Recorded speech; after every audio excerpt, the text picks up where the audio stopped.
Olá pessoal, seja bem-vindo ao Teologar. Hoje eu vou trazer para você um vídeo de interpretação bíblica. Você sabe o que é exegese? Hoje eu vou te explicar o que é isso e ainda vou te ensinar 7 princípios básicos da exegese. Então vem comigo, chegou a hora de teologar.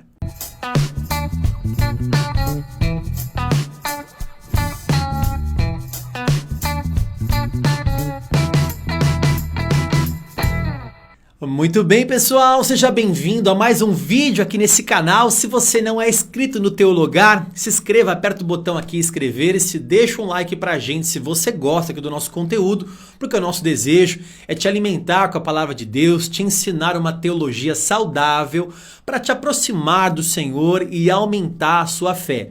Aliás, se você quer se aprofundar mais ainda em teologia, mais ainda na palavra de Deus, aqui abaixo desse vídeo tem um link para você clicar, para você conhecer nossos cursos. Você pode escolher um dos nossos cursos e aprender um pouco mais, se dedicar, se aprofundar na palavra de Deus. Clique aqui e veja as condições para você se tornar um aluno do Instituto Teologar. Eu vou ser o seu professor e vai ser um prazer ter você aqui com a gente, tá bom?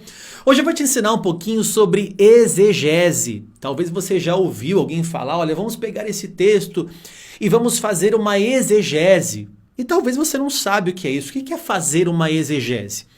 Exegese é extrair do texto o que realmente ele quer dizer. É fazer uma reta interpretação do texto.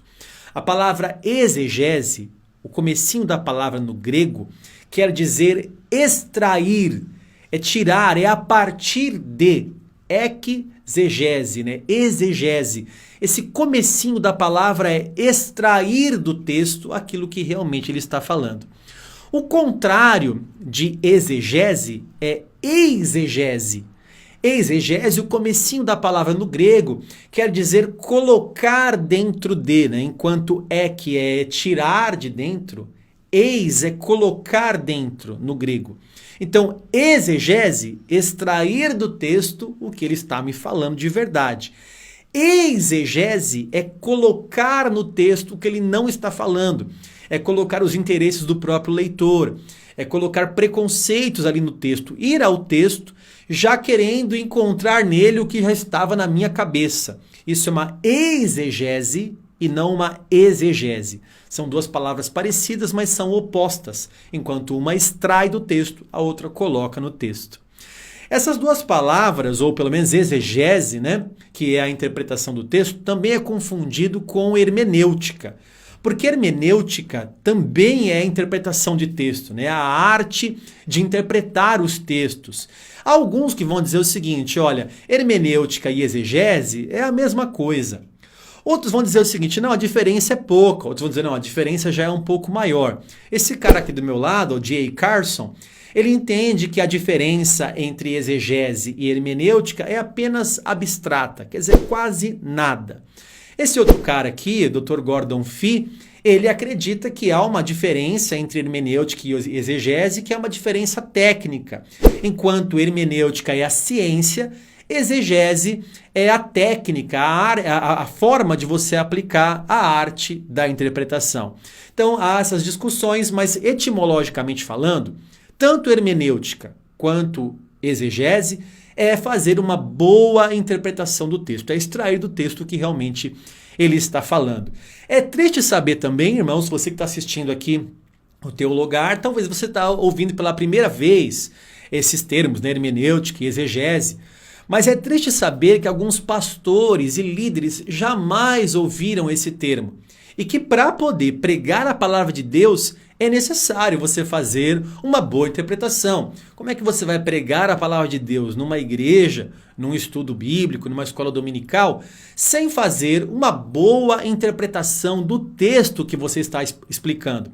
Então é triste saber, se você perguntar para alguns pastores, principalmente pastores com uma linha neopentecostal, você vai dizer assim, o que é uma exegese e o que é uma hermenêutica? E nem por nomes esses pastores vão saber.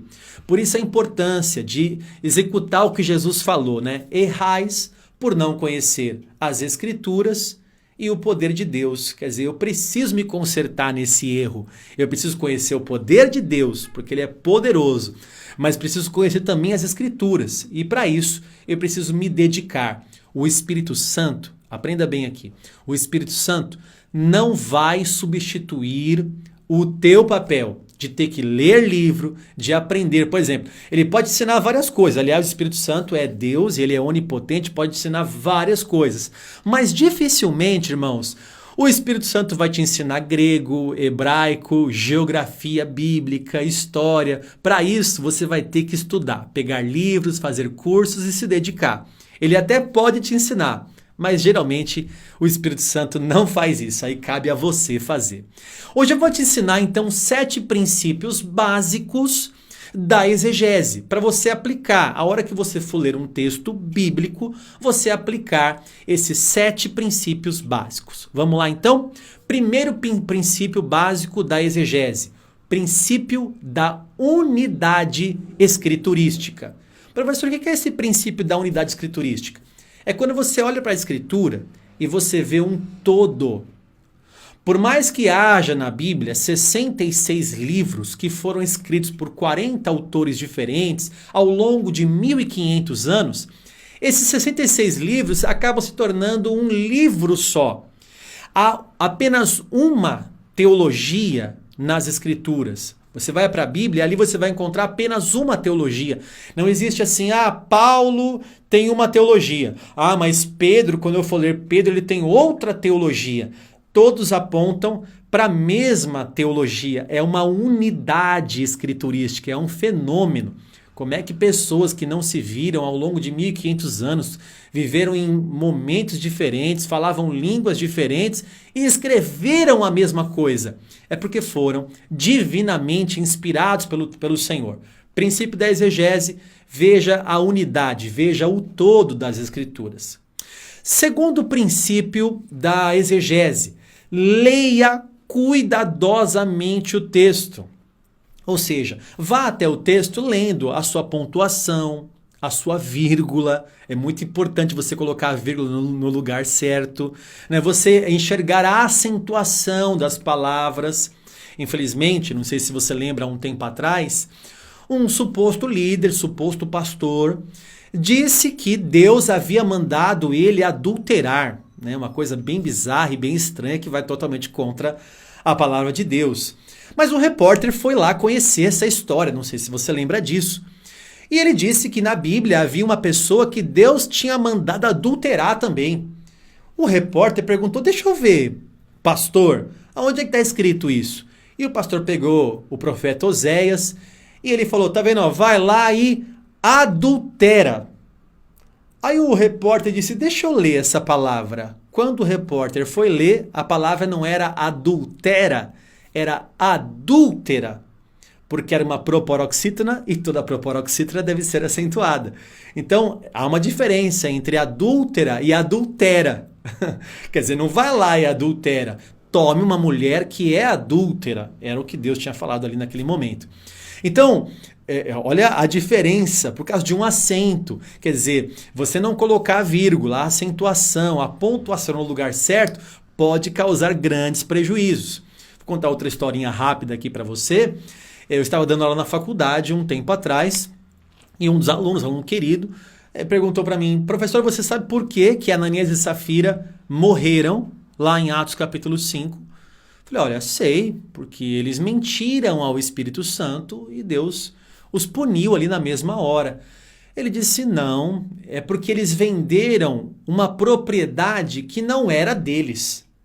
Eu disse, vender uma propriedade que não era deles, aonde você encontrou isso? Ele falou, no próprio texto, vamos ler comigo aqui. Aí ele pegou Atos capítulo 5, a parte em que Pedro diz o seguinte, olha, se você conservasse o valor do campo com você, porventura não seria teu, quer dizer, não estaria em teu poder, porventura não seria teu, ponto de interrogação.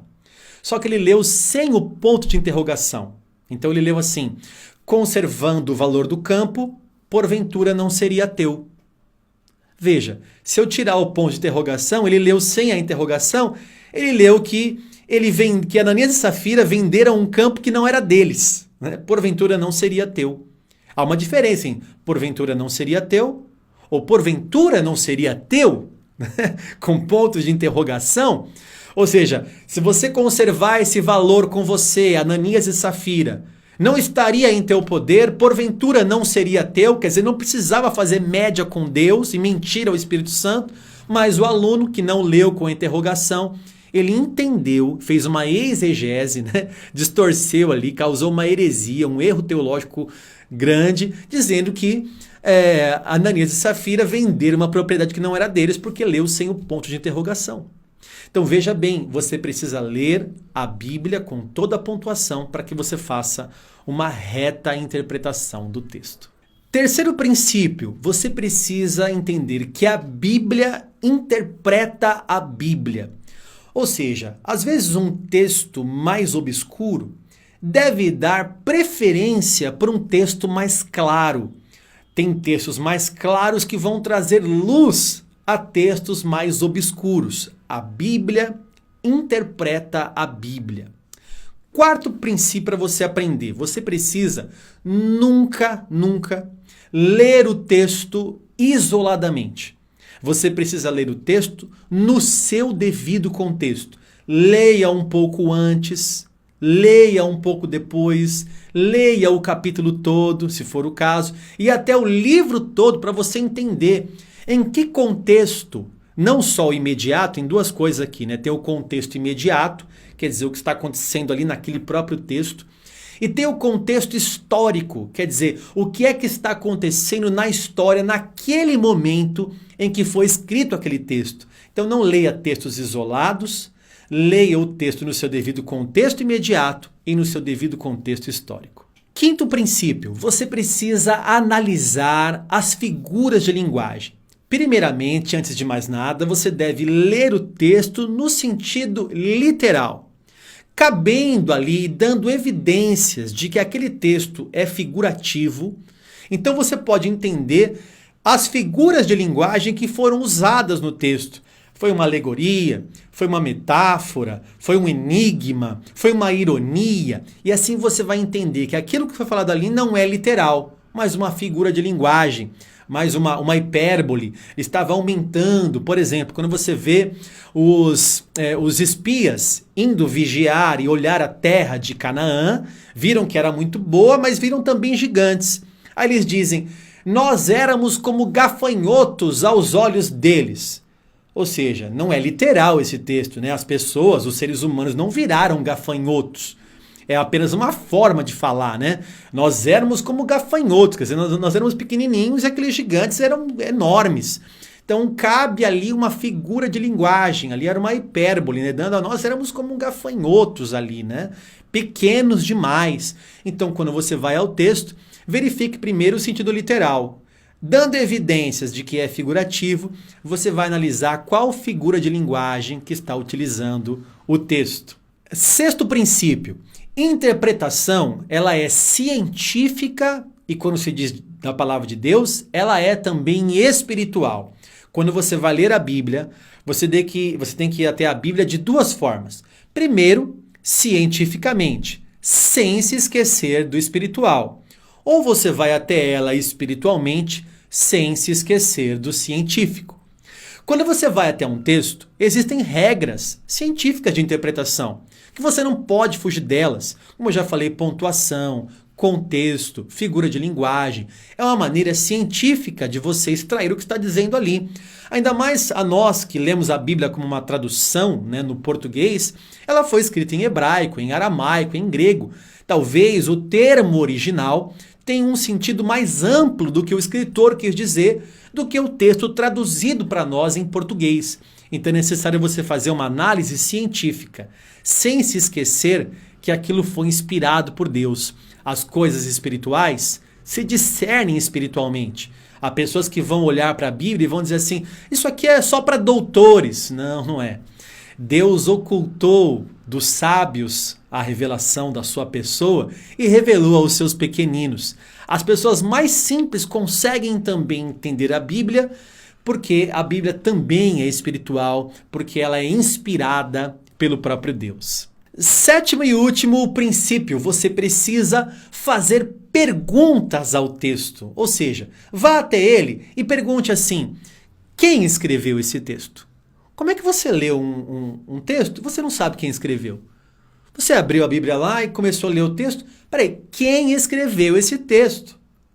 Aonde ele escreveu? Para que ele escreveu? Com qual finalidade? Qual o objetivo? Se é uma carta ou algum texto específico, para quem ele escreveu esse texto? Se você fizer perguntas assim, você vai entender muito melhor. Você vai ler uma carta a Filipenses. Quem escreveu a carta? Paulo. Para quem que ele escreveu a carta? Para a igreja de Filipos. Então você vai encaixando na história e no seu devido contexto aquele texto. Fica muito mais fácil. Abra a Bíblia e quando você for ler o texto, antes de mais nada, quem que escreveu isso aqui? Aí eu estou lendo um salmo. Ah, salmo de Davi. Peraí, nem todos os salmos são salmos de Davi. Por exemplo, Asaf escreveu e compôs 11 salmos. Se eu não me engano, o Salmo 50 é o Salmo de Asaf. E do Salmo 73 ao 83 também é um Salmo de Asaf. O Salmo 90 é o Salmo de Moisés. Né? Então, quem é que escreveu isso aqui? Foi Davi? Não, peraí, será que não foi Moisés que escreveu isso aqui? E é bom você entender quem escreveu para você entender melhor as Escrituras. Aprender um pouco mais? 7 princípios que vão te levar a ler o texto e extrair dele coisas profundas, maravilhosas. Você vai entender o que você está lendo se você aplicar esses 7 princípios básicos da exegese. O meu desejo aqui é que você tenha crescido um pouco mais com esse vídeo. Se você cresceu, foi bom para você? Deixa um like pra gente. Vou te pedir outro favor. Compartilhe com todo mundo que você conhece, nos grupos da igreja, para pessoas, para cristãos que amam a palavra de Deus, para que eles possam aprender como interpretar as Escrituras Sagradas, tá bom? Você é sempre muito bem-vindo aqui, foi um prazer ter você aqui. Deixe seu comentário, o que você achou desse vídeo. Se inscreva no canal se você não é inscrito. Vai uma dica aqui também, ó. Se inscreva no nosso canal infantil, no Teologar Kids. Esse canal tá uma bênção e assim, brincadeiras muito divertidas. Anuncie para o teu filho, mostre para o seu filho para que ele possa acompanhar um canal cristão, que não vai ter palavrão, não vai ter namorico, não vai ter ideologia de gênero. Eles vão aprender a palavra de Deus, tá bom? Seja bem-vindo aqui no Teologar, você é uma bênção para nós aqui. Que Deus abençoe você e a sua casa e se você quer estudar, Teologar.